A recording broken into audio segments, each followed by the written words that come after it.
আজকে মদিনা থেকে 350 কিলোমিটার পথ পাড়ি দিয়ে মাদায়েন সালেহতে এসে পৌঁছেছি। এখানে মূলত সামুদ জাতিগোষ্ঠীর বসবাস ছিল, যাদের হেদায়েতের জন্য আল্লাহ তাআলা সালেহ আলাইহিস সালামকে নবী করে প্রেরণ করেছিলেন।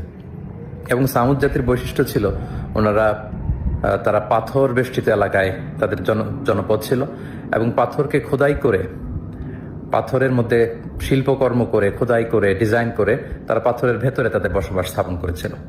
এবং সালেহ আলাইহিস সালাম যখন সামুদ জাতিগোষ্ঠীকে এক আল্লাহর দাওয়াত দেন, তখন সামুদ গোষ্ঠী নবুয়তির প্রমাণ হিসেবে সালেহ আলাইহিস সালামের কাছে একটি উট দাবি করেছিল যে আপনি যদি পাহাড়ের ভেতর থেকে একটি উট বের করে আনতে পারেন, সেই উট যদি এসে বাচ্চা প্রসব করে এবং দুধ দেয়, সেটা খাওয়ার পরে আমরা বুঝবো যে আপনি নবী।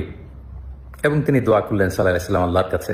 আল্লাহ তাআলা পাহাড় থেকে একটি 10 মাসের গর্ভধারণী উটকে তিনি বের করে আনলেন। কিন্তু সাল্লাল্লাহু আলাইহি ওয়াসাল্লামের উম্মত সামুদ জাতি এটা দেখেও তারা বিশ্বাস করলো না এবং উটটিকে হত্যা করলো কিছুদিন পরে। এবং তাদের এই ধৃষ্টতার জবাব হিসেবে, শাস্তি হিসেবে আল্লাহ তাআলা জিবরিল আলাইহিস সালামকে পাঠালেন। উনি এসে একটা সাইহা বা সাউন্ড ওয়েভ, বিশাল একটি শব্দ তরঙ্গের মধ্য দিয়ে এমন বিকট আওয়াজ করলেন, ফলে সামুদ জাতি সমূলে নির্মূল হয়ে গেল। তাদের কানের পর্দা ফেটে সব লাশ হয়ে পড়ে রইল।